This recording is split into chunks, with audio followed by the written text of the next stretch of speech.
a 1999 shipwreck, a decade-old international court ruling. Welcome to This Explainer.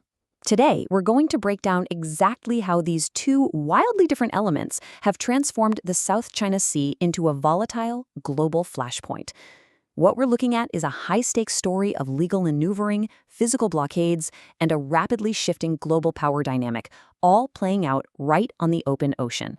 So let's look at the timeline to understand how this long, frozen conflict has recently flared up with unprecedented intensity. Back in 1999, the literal foundation of this standoff was dropped onto a reef. Fast forward to 2016, and a landmark legal ruling in The Hague completely shook the geopolitical landscape. And now, at the 10-year anniversary of that ruling in 2026, we're witnessing a stunning acceleration of tensions on the water. Section 1. The rusting tripwire. To truly grasp this conflict, we have to start with its physical anchor, the BRP Sierra Madre. Deliberately grounded by the Philippines in 1999, this decaying World War II-era ship holds a tiny, rotating garrison of Marines. It's an incredible situation. This ship requires highly contested resupply missions roughly every 6 weeks just to prevent it from literally dissolving into the ocean beneath their feet. But to understand why those resupply missions are contested, we have to look at the fact that two completely conflicting legal realities govern these waters. On one hand, a decade ago, the Philippines won a massive legal victory when The Hague ruled China's claim to most of the sea illegal. But on the other hand, China points back to 2006. That's when Beijing filed a declaration under Article 298 of the UN Convention on the Law of the Sea, essentially arguing this excluded boundary disputes from compulsory arbitration altogether.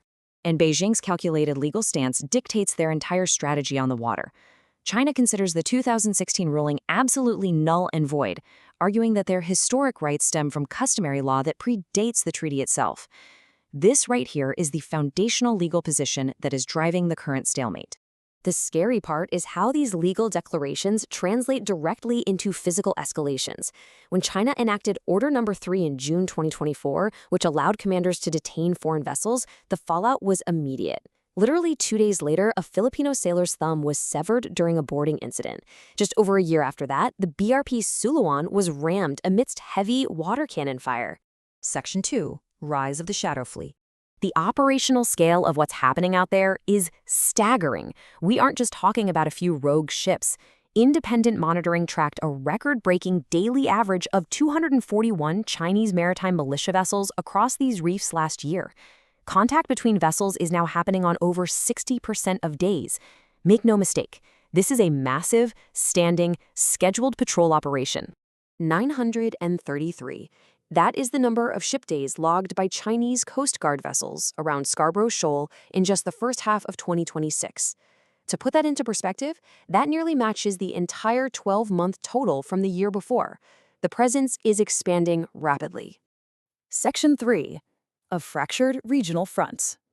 Now, you might assume neighboring nations are united against these moves, but the regional reality is incredibly fractured. There is no single unified response. While the Philippines protests loudly, Vietnam is quietly reclaiming massive amounts of land. Malaysia stays largely silent despite daily incursions, and Brunei, they've actually signed joint development deals with Beijing in the very seas they dispute.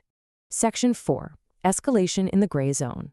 Because of this intense diplomatic gridlock, we're seeing friction play out in bizarre, highly localized micro-escalations. For example, in early 2026, Manila alleged that Chinese boats were dumping cyanide, supposedly smuggled in dish soap bottles, to starve out the Sierra Madre's garrison. Beijing, however, firmly dismissed this as a completely fabricated stunt, insisting their own water tests found nothing but simple deterrent. It feels like a decade of tension compressed into just 3 weeks in June 2026. A mystery floating platform appeared and vanished without explanation. China officially sanctioned Philippine Defense Secretary Gilberto Teodoro, and militarily, 4 Chinese warships directly confronted a single Philippine frigate. The pressure is compounding from every single angle. Section 5. The unseen human cost. Let's zoom out from the geopolitical headlines for a second, because real livelihoods are disappearing. Due to unilateral fishing bans and blockades, incomes for local fishermen near Scarborough Shoal have plummeted by an alarming 60%. And the ecological damage is just as devastating. Over a decade of territorial conflict has left a shocking 88% of the nation's fish stocks entirely overfished or severely depleted. The ecosystem is collapsing. The financial cost of this reef destruction, stemming directly from extensive land reclamation efforts, is estimated at an incredible $570 million every single year. The sea itself is bearing the absolute brunt of this contest. Section 6. Why this sea matters. Why should the rest of the world care? Well, in February 2026, Washington and Manila confirmed that their mutual defense treaty officially covers armed attacks on Coast Guard ships anywhere in the Pacific. Think about that. A single violent incident involving a Coast Guard vessel at a resting shipwreck could now instantly trigger U.S. military involvement. And the economic stakes are just monumental.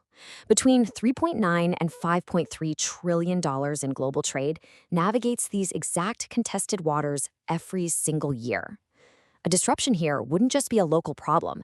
It would ripple through the entire global economy almost instantly. What this means is that this maritime dispute carries the exact same escalation risk as the fragile global semiconductor supply chain everyone already worries about. Nearly $1 trillion of electronics flow right through here, directly adjacent to the Taiwan Strait, where over 90% of the world's leading-edge microchips are produced. Acknowledging these massive global risks, ACLD, the world's leading conflict monitoring organization, has officially categorized this sea as an active conflict zone on their watch list for the very first time. This is no longer just diplomatic friction, folks. It is an active, dangerous flashpoint. Which leaves us with this final provocative thought. With trillions of dollars, global military alliances, and international law all colliding on a few contested reefs, will a 70-year-old rusting shipwreck eventually decide the future of global trade? Thanks for joining me for this explainer. I'll see you in the next one.